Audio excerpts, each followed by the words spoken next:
All right. So I guess Kevin, you and I had a pretty fascinating conversation the other day that kind of started off as really just both of us whining about Instagram. Yeah, it was like a vent session on Facebook Messenger. Yeah, and then midway through, it actually turned into something productive.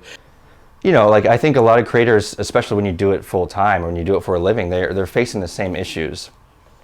And social media is changing so rapidly that it's really kind of hard to adjust. And I think a lot of people are kind of going through the motion of this, like, okay, post on Instagram every day, post on social media, and then Right. also I think there's this pressure too. Best practices, Yeah, exactly. Best practices. That's I would say that's the gist of our conversation that we had, was the frustration with, all the hoops that we have to jump through and the rituals that we do that are not entirely effective. Like, and not just effective, but it's not even meaningful. It's like we're not really doing work that really lights our fire. But I guess creative in general today requires you to be like an expert in so many things that by themselves are like standalone career. And now you have to be a YouTube star, you have to be an influencer, you have to be around so many things before you can finally just kind of focus on the photography, which is what I really want to do, to begin with. You have to do so you have to become like adept at so many other things that you may or may not really like or care for. Yeah. Exactly, and I think that's a common frustration I hear a lot from my creative friends and for myself.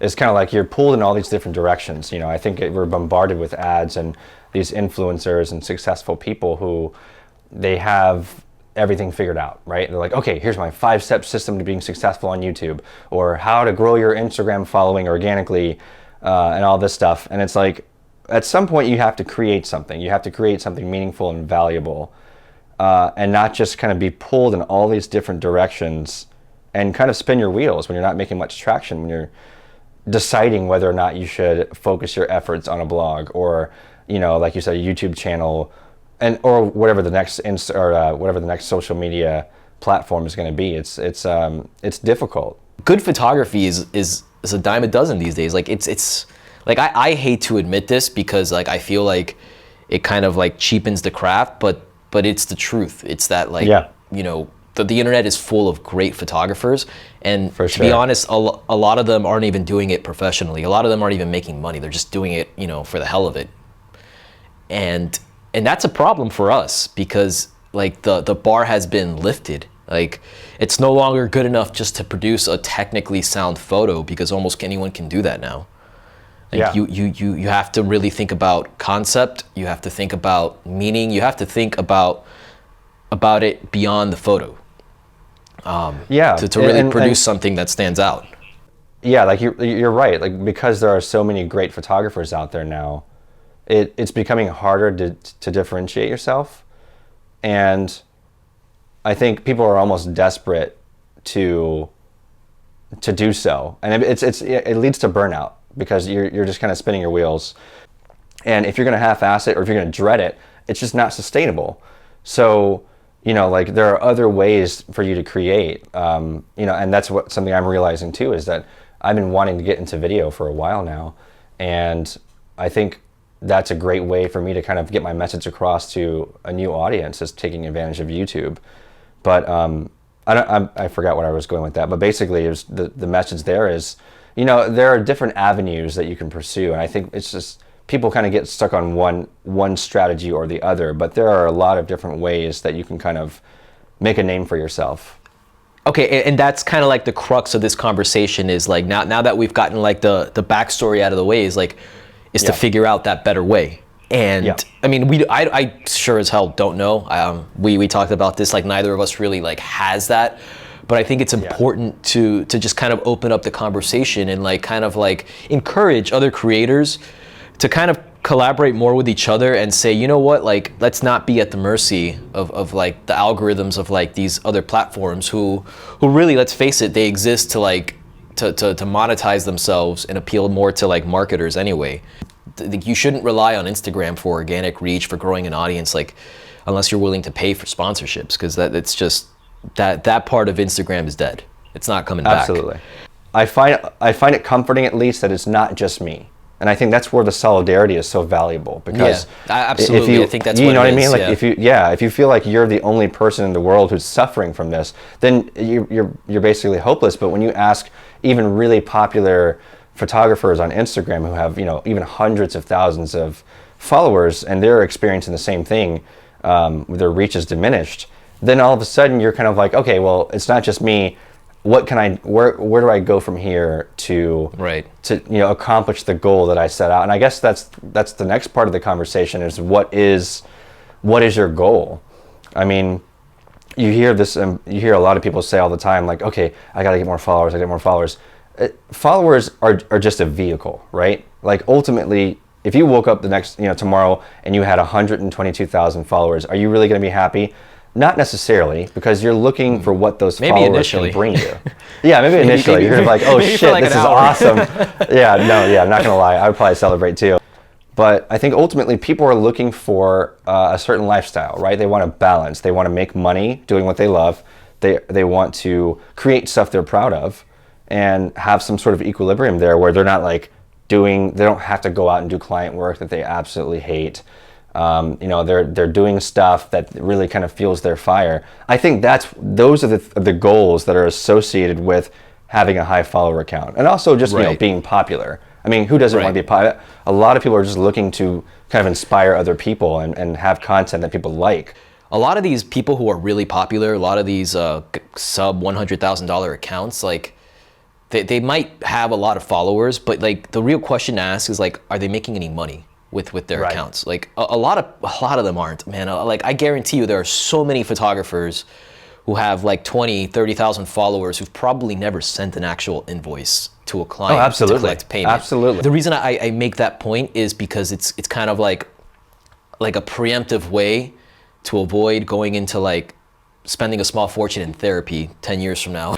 And it's just to remind people like, don't compare your everyday life, your everyday failures and triumphs to like somebody else's like manufactured highlight reel. Totally. And that's kind of like a trap that I feel like so many of us, myself included, like just kind of fall into, where we get into like these deep depressions because we're like, man, everybody's getting likes, everybody's getting popular, everybody's getting followers, and here I am like not doing shit, like yeah. Totally. And I think it's important to realize that a lot of what you see online is manufactured, and it's not necessarily authentic, and you shouldn't let yourself get too beat up about it. We're all frustrated with what's going on with the social media algorithms and being subject to the whims of whoever decides, who our posts are going to reach. But at the end of the day, they have the control of the platform, and we can only hope that our stuff is going to reach what we want. But we can still have control, or a larger control, of the content that we released over different platforms. So that's where the blogging comes in. And I think now, again, not everyone should have a blog, but a blog is a great option if you want to create content for a particular audience and get your stuff out there, because once you build that tribe through your blog and you have an email list, I mean, it is so valuable, because any particular broadcast email that I send to my email list will reach anywhere from 40 to 50%, sometimes more. So any broadcast email that I send out will sometimes reach up to 55% of my total email list, which is insane. I mean, like, we can hope to get 5% of our audience now on Instagram. It's really a gamble, and so I think having a blog is just one great option if people are interested in writing posts. I think, but the other thing is the cross promotion. I think it's sort of having YouTube, taking advantage of the fact that video content is prioritized by most platforms now. Facebook, Instagram. They all want to see video content. So when you're putting stuff on those platforms, when you have a YouTube channel and then you're cross promoting your different channels, I think that's really going to be helpful, because you're taking advantage of that leverage and economies of scale. if that makes sense. Because, you know, I think a lot of people just focus on one or two platforms and only those platforms. And it's becoming pretty clear that Instagram is a place to connect with your current audience and a fraction of that audience at that. Not necessarily to really get out there and reach new people. So that's the first strategy. Go ahead. Yeah, and I was just gonna say, like, just to add, like, Instagram's kind of like one of those things where, like, at this point, you maintain it just because people expect you to have it. Yeah. Because, like, if you don't have an Instagram account, like, what kind of weirdo are you? Yeah. Type of thing. Like, Yeah. how are you a photographer and don't have an Instagram account? Type of deal.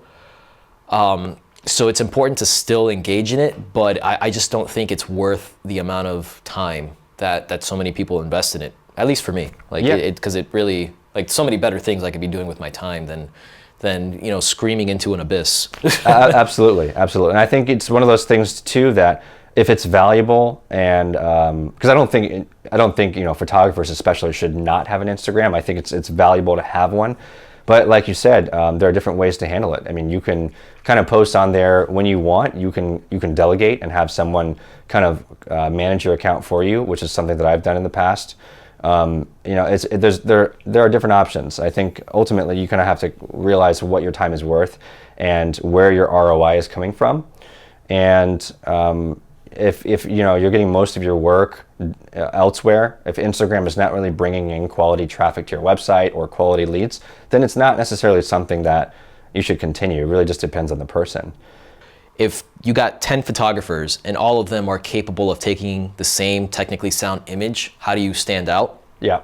You know, how do you stand out? Like, if, you know, if you're a natural light photographer and you take a picture of a pretty girl, and there's you know, somebody with an iPhone with their, like, you know, with that portrait mode that the iPhones have now, takes a very similar shot, and obviously, like, the DSLR shot's going to be much better, and the professional photographer might have, like, better, you know, better posing, a better processing, better, like, styling, especially like you're great with, like, how you style your models. Thanks. And that really, like, separates, like, quality wise, but at the same time, like, the average viewer, the average person who's looking at stuff might not notice any of that because they don't have the same eye developed for those details. Right. So what they see is a photo that somebody took with an iPhone that looks pretty damn good. Yeah. And it's like, all right, well, like, shit, like, you know, especially once you, like, downsize it to the phone, like, it doesn't matter that your camera has 24 or 50 megapixels, like. Right. So like, when a person looks at a photo like that, it's like, oh man, like people with iPhones are kicking my butt. Like, how do you separate yourself? And I think the way to do that is to invest more time in personal work that actually means something to you, because it'll prevent you from burning out. If you actually love what you're doing, you won't burn out doing it. I don't think enough people, certainly not me, invest enough time in personal work. And when I say personal work, I don't mean just like, oh, let me just call a model and see if, like, she wants to do a shoot. I mean, like, doing something that whose meaning is beyond just taking the photograph. And we talked about this yesterday, and, like, I mentioned guys like Benjamin Wong, or like Joey Lawrence, who personally is, like, one of my favorite portrait photographers. Like, when you look at their photos, like, Joey Lawrence's photos are always, like, captivating. And I always stop and I look at them, and I can always tell they're his photos. I'm like, because, you know, like, when I'm scrolling through my feed, I usually just, like, scroll, ignore, and then I see his photos and I actually stop and I look at them and I examine them. Yeah. And so, but if you actually look at his style of shooting, it's very simple. And, like, I'm not trying to, like, diminish his work in any way, because it's incredible. But, like, his actual, like, shooting, it's not that hard. Like, if I wanted to, you know, he usually shoots with, like, one off-camera flash with, like, some sort of octabox, and he does a really good job of, like, balancing that flash with, like, the ambient light around him. So what separates his work is the subject. I would encourage other people to find things that inspire them the way Joey's work inspires him. Yes. Which in turn inspires people to kind of look, to give his work a second look. To kind of bring that point home, I think if you find something that you truly care about, and then combine that with, like, your technical expertise in photography, in video, whatever, then you're gonna stand out from, like, the tens of millions of, you know, people just taking good photos with their, you know, oh, you know, another natural light golden hour shot, you know, Like we see like so many of those on Instagram. Right. We see so many great, like so many landscapes too. Like now, I don't mean to just pick on portrait photography. Like God, there's so many great landscape photographers out there. Yeah. Like how many shots of Horseshoe Bend at sunset? Like can you, you know, like Right. can you look at and still be inspired? Like and they're great. Like you know, like I'm sure lots of people have gone to Horseshoe Bend and have taken like a captivating photo that's worth printing. Like you know, before like there was Ansel Adams and he was taking his large format photos of national parks, and he was like the only person who could do that, and it was like witchcraft, you know, like how's this guy doing this? Right. But now like those technical barriers just aren't there, and I think we have to accept that. And I think one of the ways that you know that we can really separate ourselves is engaging in something personal. Like Benjamin Wong, like he takes a lot of like politicized concepts and he fuses them with his photography. I know he did one where he was talking about like climate change, where he shot people like at different backdrops. There was this one photo he shot where there was like a tornado going on in the background. Oh wow. And in the foreground there was somebody like, you know, he staged this obviously, but there was somebody like doing laundry, like hanging laundry to dry. Okay. And like the caption was like, climate change doesn't care if like you have chores to do. Right. You know, and there was like this massive, like crazy tornado, like something out of Twister. And I mean, if maybe I'll put the photo up, you know, Yeah. during the course of this. But anyway, like whatever you think of his work, whether you think you think he's a good photographer or not, like you look at that photo and you analyze it, and like, you know, you don't ignore it. And the recipe to that, I feel, is just finding something that you really care about, and then merging that with your skills as an artist. Yeah. I think that's as close to a recipe as you can get to going viral on something. And that was a lot longer than I intended for that rant to go, but that's the gist of it. Okay, so that everything you just said there was, I mean, I totally agree with. And as a matter of fact, it was kind of like, I can see what you're saying. It was like a slight contradiction, but I subscribe to everything you said. I mean, doing personal work is so important. And if you're just going to go into a shoot for a client and you're completely uninspired, I truly think it's going to provide mediocre results. And if you're doing personal work, you're at least kind of excited about the stuff you've been doing, and some of that might kind of translate into the work that you do for them. So absolutely, personal work is important. It's probably up to 50% or more of my portfolio at times. So yeah, I completely agree. And and I want to kind of speak on the point you made about you were talking about Joey L. So I mean, obviously his work speaks for itself, but he also is an educator, and he provides so much value for his audience, for aspiring photographers. And I think that's one way that's just one of the things that makes him who he is. And I think it's so important now to have, like I spoke about earlier, you're selling yourself. You're not just selling your photography skills, because if we're looking at just skills, you know, you could never hope to be in the top 1% of the photography community in terms of technical skills, right? I mean, that's just a super, I mean, more power to you if you can do that, but it's just a really, really hard thing to do. But can you be successful by selling your skills and your personality? Absolutely, because no one in the entire world is who you are. And you have a specific story. You have, you know, things that like little idiosyncrasies and interests and values that other people just, you know, you have a different value set. And so really, I think that's so important to bring that to the table as a content creator, and kind of fusing that with your skills to provide a unique package to your clients. That sounded really fucking good. I gotta put that in my like website or something. Well, you gotta you got it recorded. Yeah, I got it recorded. Man. That's like, great. No, but I mean, yeah. That's exactly what it's about. I think it's just kind of like Go ahead. I think you're. I was just gonna say, I didn't mean to interrupt you, but I think that point you just made kind of like falls under the umbrella of like it's got to be more than just about the photography. Yes. Like, and I think that if there's like one concept that like we can like kind of like hammer home today, it's that like your photos by themselves aren't good enough. Your skills by themselves probably aren't good enough. Like, it's got to be more than just about the photo. Yep.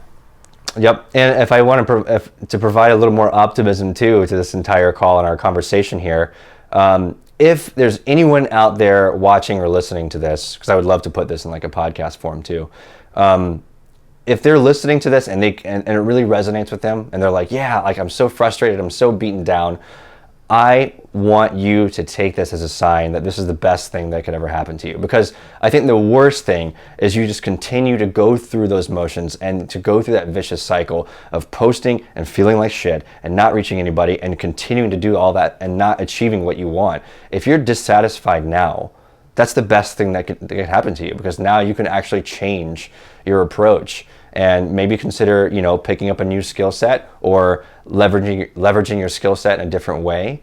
I truly believe that there's more opportunities than ever. It's just the certain way that we've been going about getting those opportunities has changed.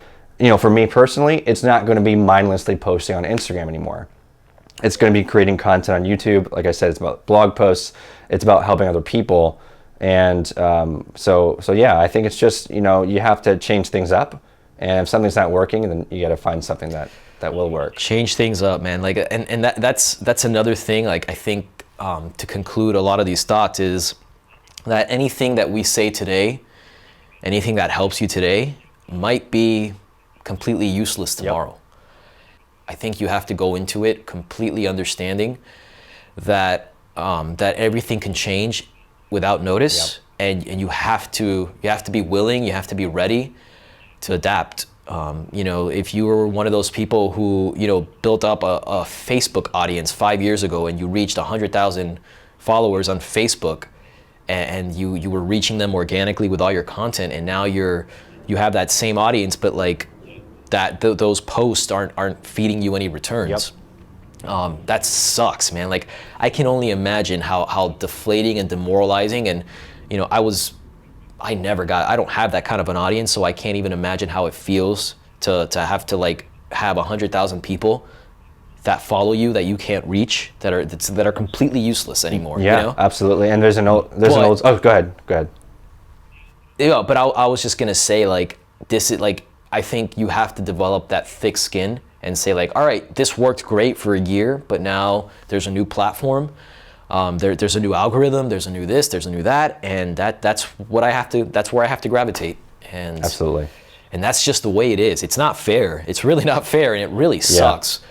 But we're not going to change that because, like, again, these platforms exist just to like monetize themselves, and they don't care about like the photographers who've come to rely on them. Yeah. Ultimately, they're trying to look out for their stakeholders, and they're trying to make money.